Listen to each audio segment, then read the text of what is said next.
fall is in full effect, and that means fantasy football. And for a lot of my shipping managers out there, logistics folks, everybody, we all get involved. But if you know your fantasy numbers better than your shipping metrics, I'm gonna have to call penalty on you. It's no surprise I called this penalty though. Anybody who's involved in fantasy knows that I get a sweet application that tells me who's throwing the most yards, who's catching the most, who's running the most on the ground. But on the flip side, why don't I have those tools available for my shipping metrics? Well, guess what? My carrier has them and they're easily available for you.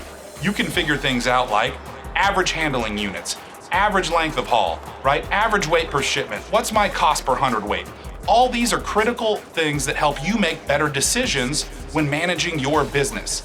You can look at this per state or across the country, but you have the power. With my carrier, we make shipping as easy and fun as fantasy football.